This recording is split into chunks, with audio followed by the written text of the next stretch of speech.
siempre agradeciendo a Dios a la oportunidad que me da de compartir su palabra con ustedes, de compartir lo que aprendo de su palabra y saber de que es de esperanza, de gozo, de guía a nuestras vidas.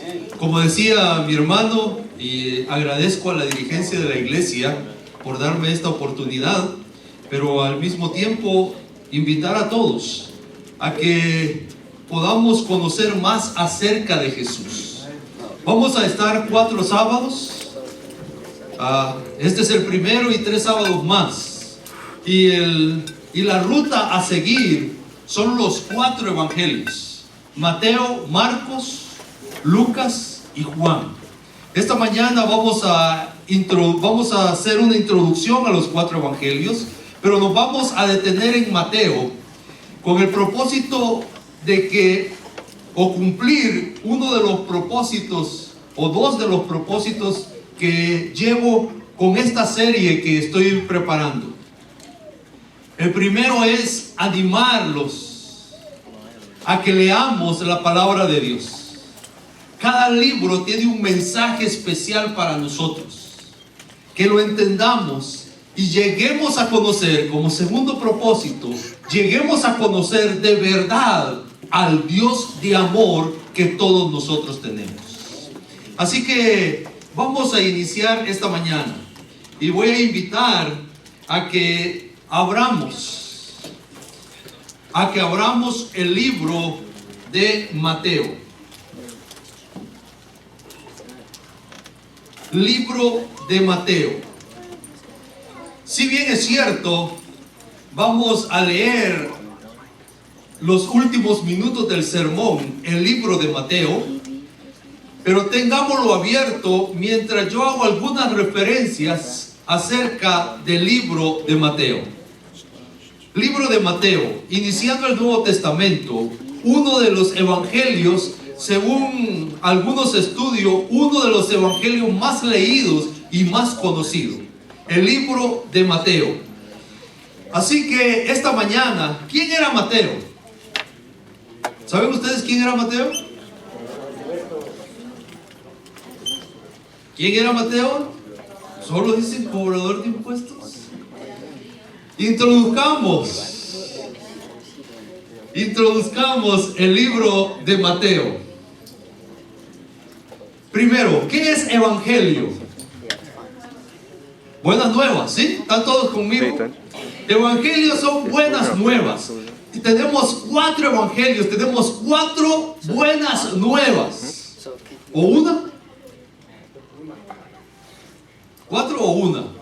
Porque tenemos 4 pintores: Mateo, Marcos, Lucas y Juan, trazando un lienzo, presentando un único cuadro que es Jesús. La historia de Jesús. ¿Quién es Jesús? ¿Cuál es el propósito de la vida de Jesús aquí en la tierra y en la eternidad?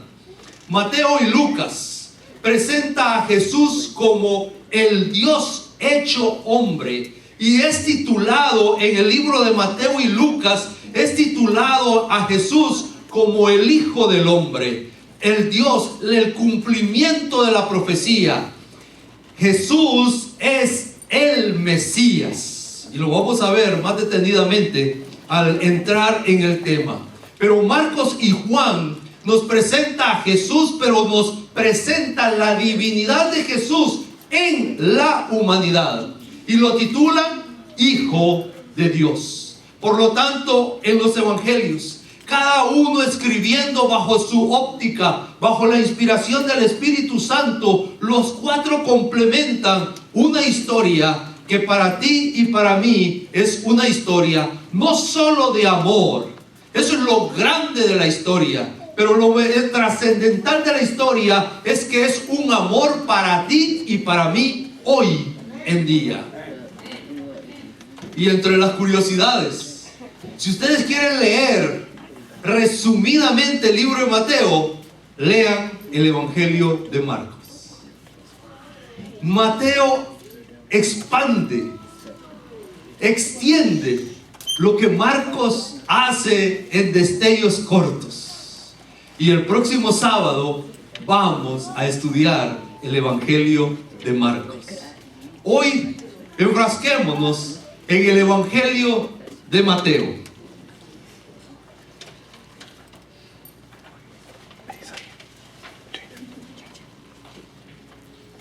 ¿Quién era Mateo? Ya me dijeron, cobrador de impuestos. ¿Era lo único que conocemos de Mateo?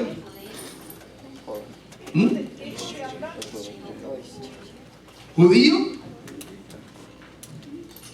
Y si me ponen la lámina, la tercera lámina, si me ponen la tercera lámina, nos vamos a enfrascar en tres términos de Mateo. Mateo era un judío, llegó a ser un servidor de Roma y terminó siendo un evangelista. Oh. ¿Ok? Esa es la historia resumida de Mateo. ¿Quién era Mateo? Algunos dicen que le llamaban Leví, pero otros sostienen de que desde el punto de vista que Mateo era cobrador de impuestos, era un levita. ¿Por qué? Porque los levitas eran los encargados en la negociación que hizo Israel con Roma. Los levitas, como dirigencia religiosa del pueblo, eran los encargados también de hacer funciones de liderazgo dentro del pueblo a favor de Roma. Y por eso los levitas, cobradores de impuestos, no eran queridos por el pueblo. ¿Por qué no eran queridos? No solo porque cobraban impuestos.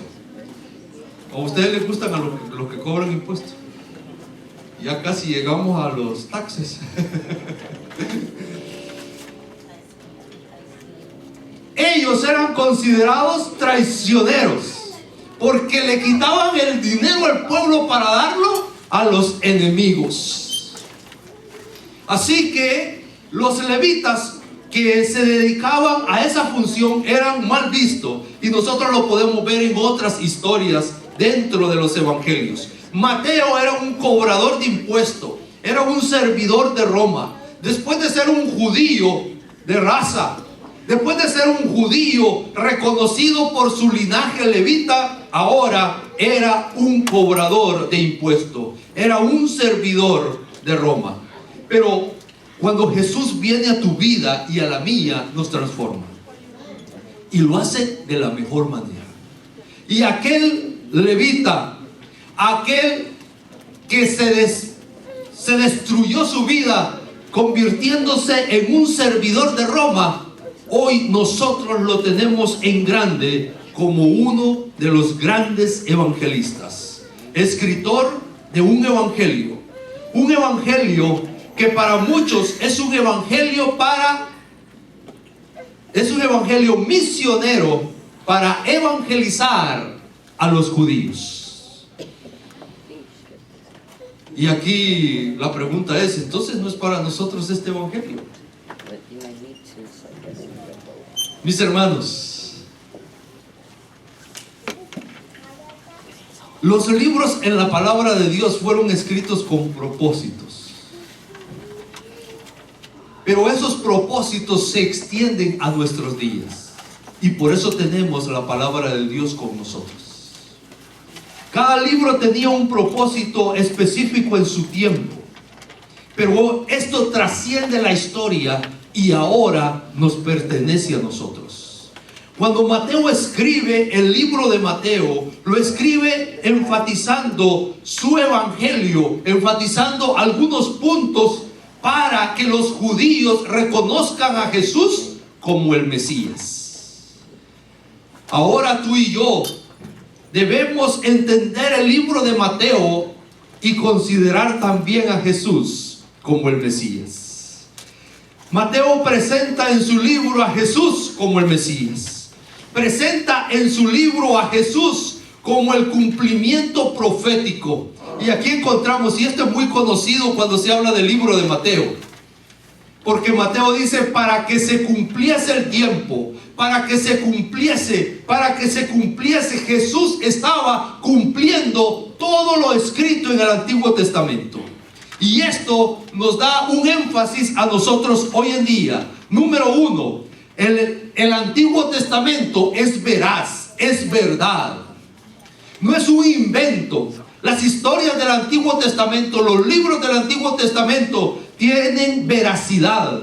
Jesús le dio su veracidad al venir a esta tierra.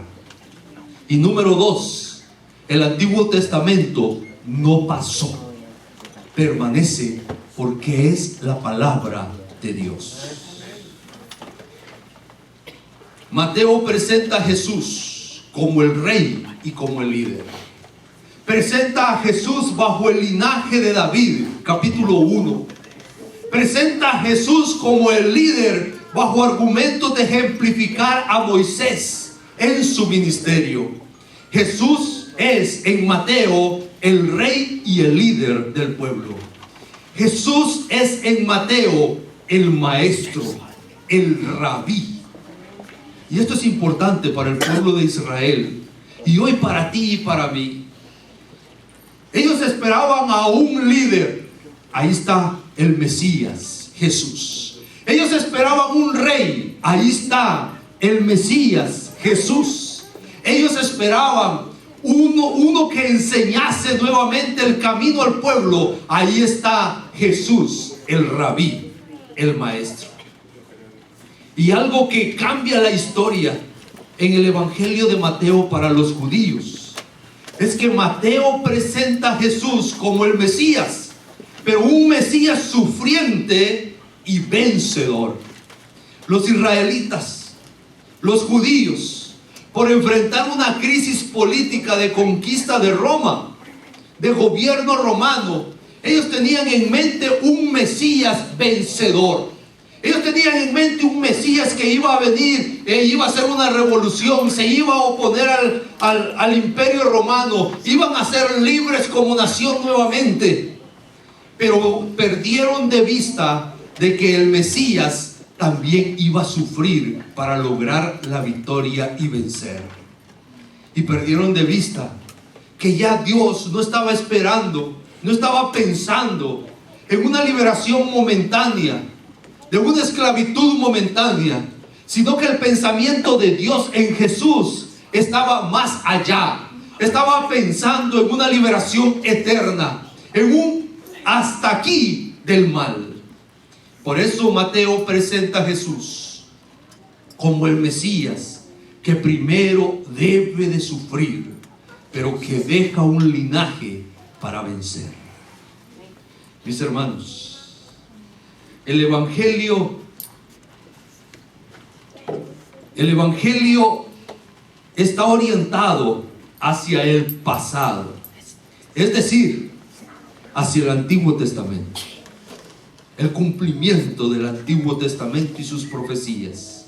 Pero el Evangelio es un Evangelio orientado hacia el presente, porque reveló la voluntad de Dios en aquel momento de la historia.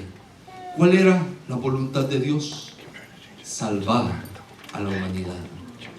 El Evangelio tiene un énfasis hacia el futuro. ¿Por qué? Porque ahora tú y yo tenemos los resultados de ese momento de la historia. Tú y yo tenemos hoy salvación. El libro de Mateo, muy difícil de resumir para mí. Tiene tanto. Tiene tres temas principales: cristología, Jesús y la ley, y el otro es Israel y la iglesia. Y solo allí, con esos tres temas, me es difícil resumirlo, pero diré algo de los tres puntos. Cristología: Jesús, Cristo, el Mesías, el Dios hecho hombre, habitando entre los hombres, Emmanuel. Ese es el título para Jesús dentro de Mateo. o es el propósito del libro de Mateo, es el propósito de Mateo, es el propósito de Dios que tú conozcas a Jesús como el Dios que habita con los hombres, que está con nosotros. No es un lejos, es un cerca, es un Dios que está contigo y conmigo. Jesús es el cumplimiento de la ley. En Jesús se cumple la ley. En Jesús se hace real la ley. Y aquí entonces nosotros tenemos a Jesús y la ley en un solo momento en la historia. Porque en Jesús se cumple profecías, en Jesús se cumple la ley del Antiguo Testamento. En Jesús tenemos la veracidad de la ordenanza de Dios.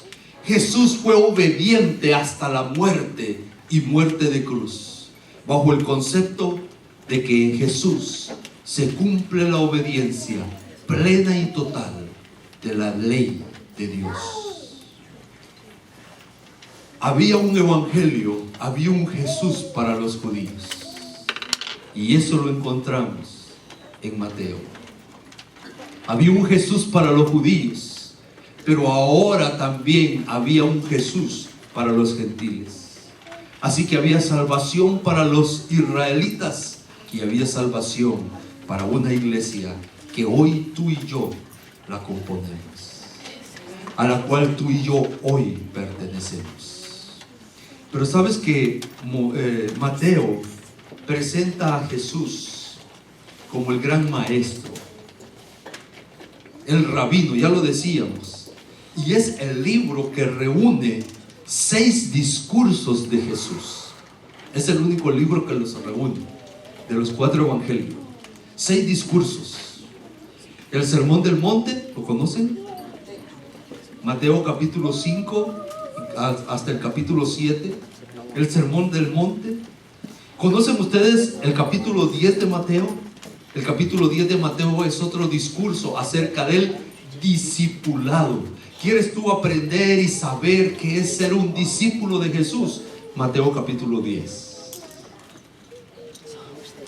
Tenemos un tercer discurso, que es el sermón junto al mar. No sé cuántos nos hemos detenido en el capítulo 13 de Mateo, pero en el capítulo 13 encontramos muchas parábolas y todas se dan en un discurso que Jesús da a la orilla del mar. Tenemos otro discurso importante, capítulo 18, y a este voy a invitar que tú lo puedas leer, porque el capítulo 18 Jesús da un discurso acerca de las relaciones humanas. ¿Cómo debemos relacionarnos? Cuando tú y yo veamos que hay algún problema ahí de discordia, cuando veamos que no podemos llevarnos bien con alguien, vamos al capítulo 18 de Mateo. Ahí tenemos un discurso del gran maestro diciéndonos cómo debemos relacionarnos. Y yo no sé si tú lo has vivido, pero algunos dicen de que hoy está de moda la hipocresía. ¿Ah? ¿No? ¿No? ¿No han vivido ustedes eso? ¿Ok? Bueno, o no lo han vivido, no se han dado cuenta. Dice que la hipocresía, ahora el fingir es de moda. Ahora nadie sabe qué es lo real. Todos tenemos una cara de santos ahorita, que todos somos salvos. Jesús, Mateo, bajo la inspiración del Espíritu Santo, escribe en el capítulo 23 acerca de la hipocresía. Y habla de la sinceridad del corazón. Habla realmente de cómo debemos ser delante de Dios. Nada de sepulcro blanqueados. Y el capítulo 24 y 25 reúne uno de los discursos y el llamado sermón profético de Jesús. Jesús viene por segunda vez. Jesús no iba a venir solo una vez. Jesús iba a venir una segunda vez para terminar por completo la obra que inició en este momento de la historia. El libro de Mateo nos presenta una historia de Jesús, un relato de Jesús basado en temas. Quizás no cronológicamente, pero sí nos presenta la historia de Jesús basado en algunos temas. Principalmente el advenimiento. Él viene, Él vino, y ahí encontramos la niñez de Jesús, el nacimiento de Jesús. Y así desarrolla la historia de Jesús, se desarrolla la historia de Jesús en el libro de Mateo. No puedo dejar de mencionar que Mateo habla, al cerrar su libro, no solo de la resurrección de Jesús, sino más allá de la resurrección de Jesús. No sé si me entiendes esto. El que Jesús resucite no es la culminación de todo, es el principio de la gloria. ¿Me entiendes hoy? El que Jesús haya resucitado no es hasta ahí se logró todo, no, ese es el principio de todo lo que se va a lograr, de todo lo que se ha logrado hasta hoy, y todavía falta más aún. Mateo nos lleva más allá de la resurrección. Pero esta mañana tengo tiempo corto. Y aunque ustedes no lo crean, mejor ni les digo cuántos minutos han pasado. Así que quiero resumir el libro de Mateo en unos versículos, en 5 tópicos. Mateo capítulo 1, versículo 23.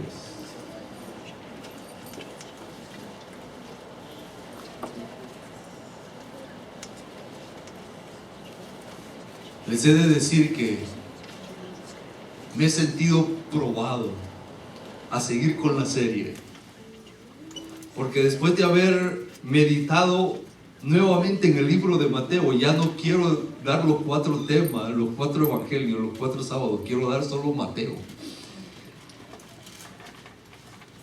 Hay tanto que aprender, así que leamos, estudiemos la palabra de Dios y somos alimentados en grande.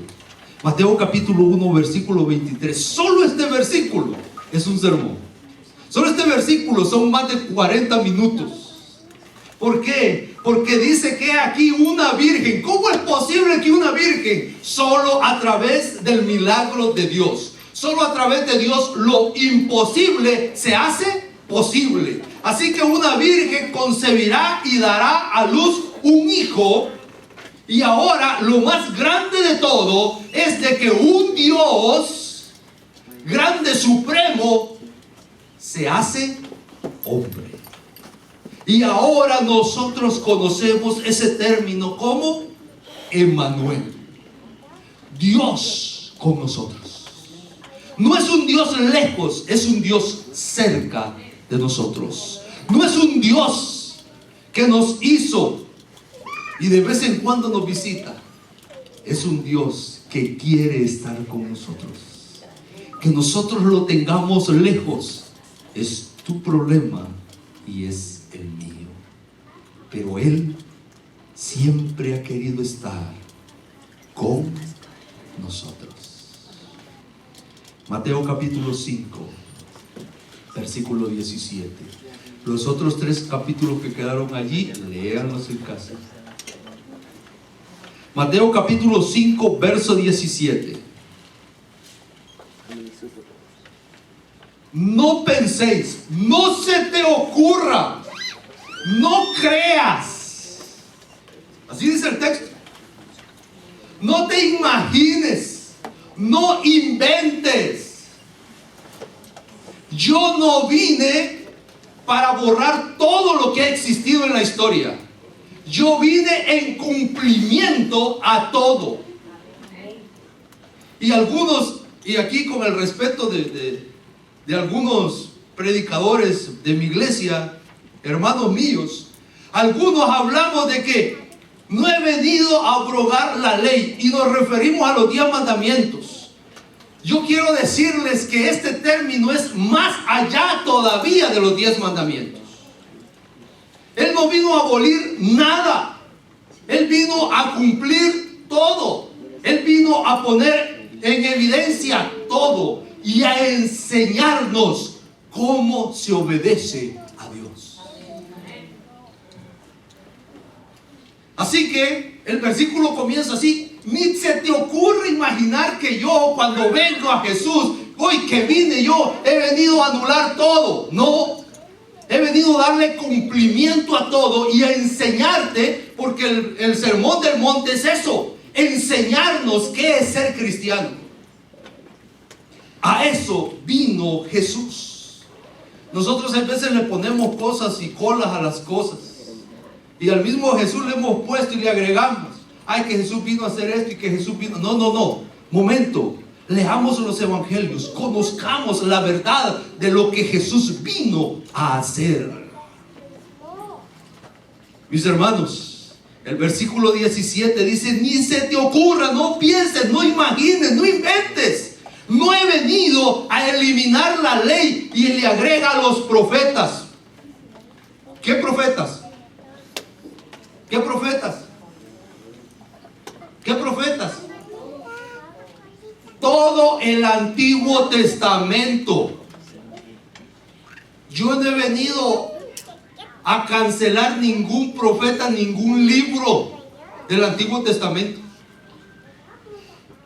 Yo he venido a que se den cuenta que todo eso es verdad y tiene un propósito en tu vida y en la mía, y cuando tú lo anulas, estás anulando propósitos de Dios a tu vida. Pierdes la guía, el camino que Dios quiere para ti, que Dios ha trazado para mí. No es eliminando los mandamientos, no es eliminando el Antiguo Testamento como yo voy a ser bueno, como yo voy a ser justificado. Es viviendo de acuerdo a la voluntad de Dios. Es creyendo en Jesús como yo soy justificado. Y Jesús dijo: no he venido a quitar nada, he venido a cumplir. Y este mensaje era para los judíos que creían que cumplían todo. Así que si tú crees que cumples todo, ponte en el espejo de Jesús y démonos cuenta, me atrevo a decirlo, cuánto nos hace falta por cumplir. Capítulo 16. Es que tengo que saltar algunos versos. Tenía uno del capítulo 13, pero vamos al 16. Mateo, capítulo 16.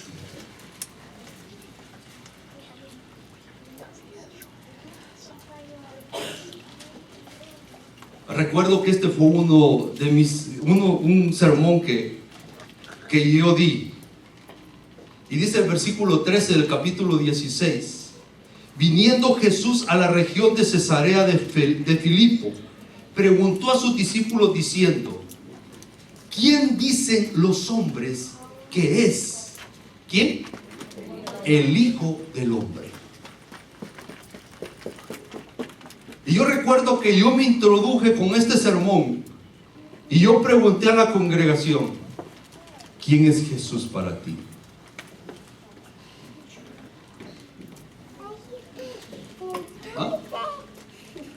¿Quién es Jesús para ustedes? Esa fue la pregunta que Jesús dijo. ¿Sabes qué? Les dijo a sus discípulos: ¿quién dice la gente que soy yo? Ustedes saben que yo soy el Hijo del Hombre. Ustedes saben que yo soy. Ustedes saben quién soy yo, ¿o no? ¿Ustedes saben quién era Jesús? ¿Quién dicen que soy yo? Y la pregunta para mí es trascendental para tu vida y para la mía. ¿Quién es Jesús para ti?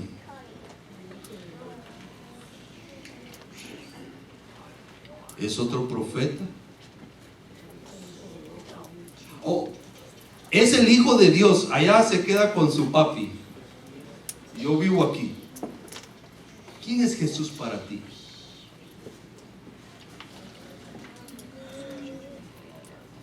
Versículo 16, respondió Simón Pedro y dijo, hay veces hemos leído esta frase, tú eres el Cristo, el Hijo del Dios viviente. Y a veces no llegamos a profundizar en el concepto de el Cristo. Cuando Pedro expresó que Jesús era el Cristo, que Jesús era el Mesías, estaba expresando el que él aceptaba a Jesús como el Mesías, que él entendía que Jesús era la salvación. Y aquí es donde a ti y a mí, o donde tú y yo debemos llegar a aceptar a Jesús, no como el gran Dios y el gran hombre que fue, sino aceptar a Jesús en nuestras vidas. Mateo capítulo 20, versículo 28.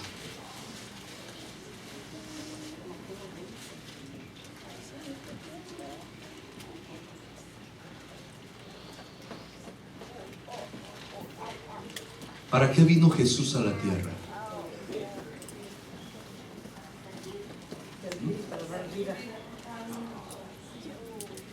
¿Cuál era el propósito de Jesús al venir?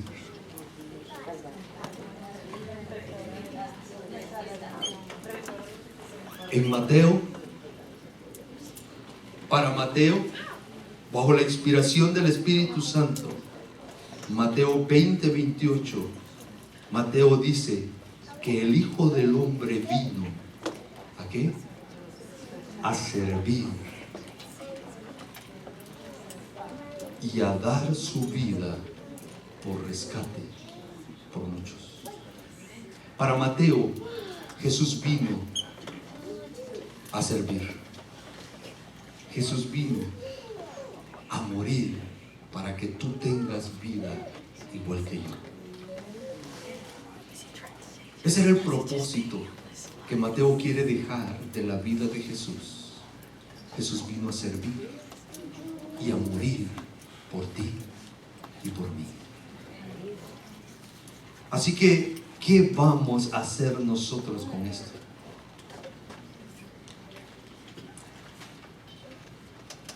Está bien, Jesús sirvió allá, pero ¿no crees que Jesús puede servirte hoy a ti? ¿No crees que Jesús murió también por ti? Hagámoslo propio. Y al hacerlo propio, hagamos propia la misión de Jesús. ¿Cuál era la misión de Jesús según este texto? Servir y a dar su vida por otros. Mateo capítulo 28, versículos 18 al 20.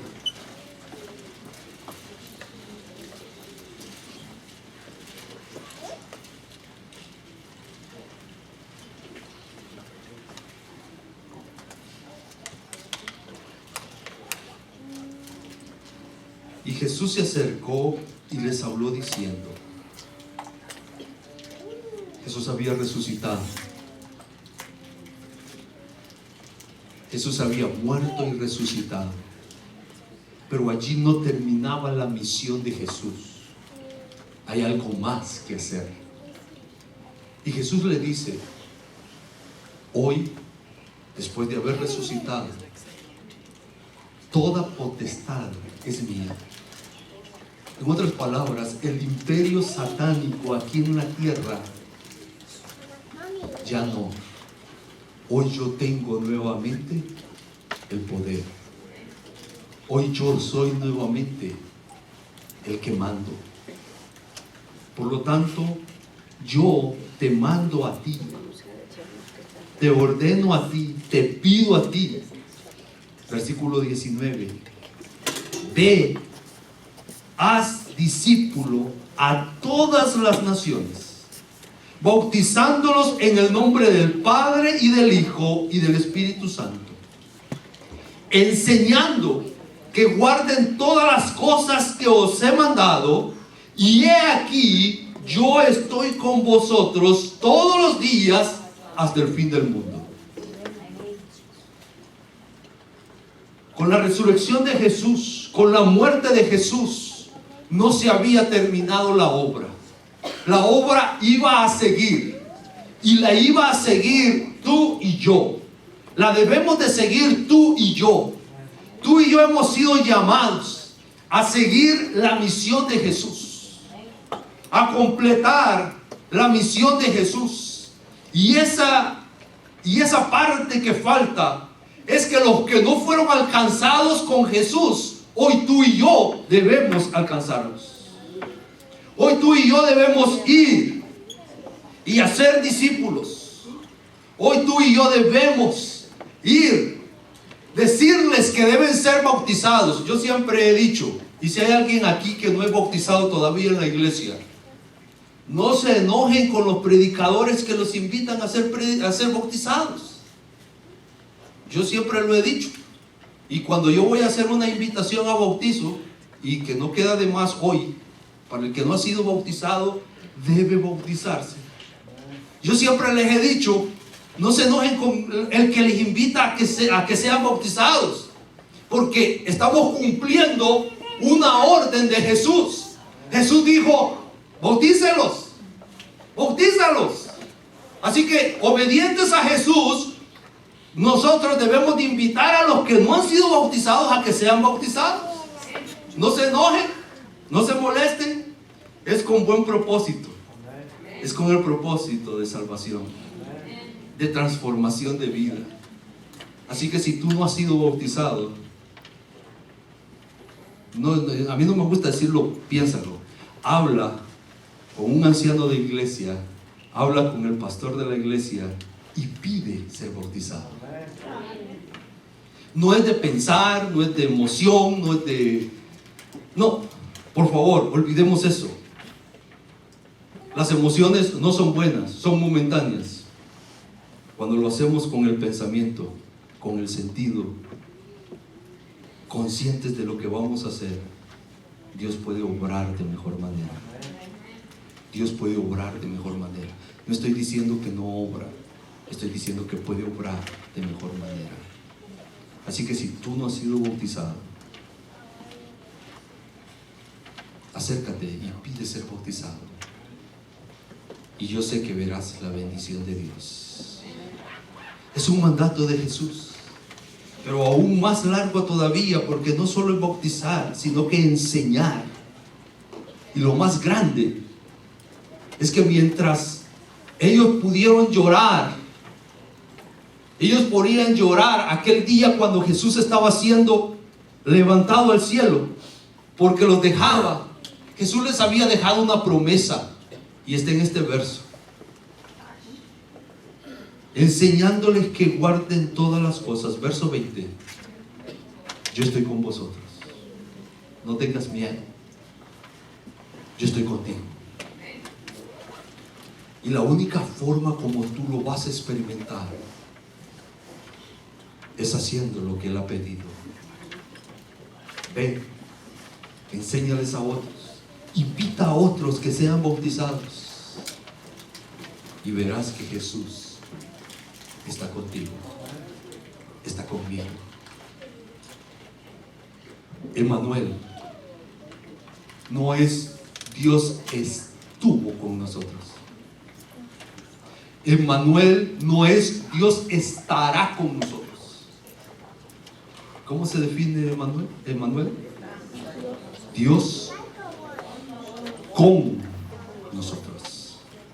Dios está contigo, Dios está conmigo hoy.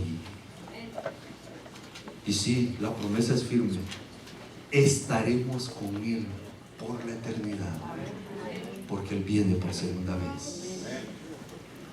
Mis hermanos, amigos, Dios es con nosotros. Nosotros seamos con Él. Bendiciones en este sábado.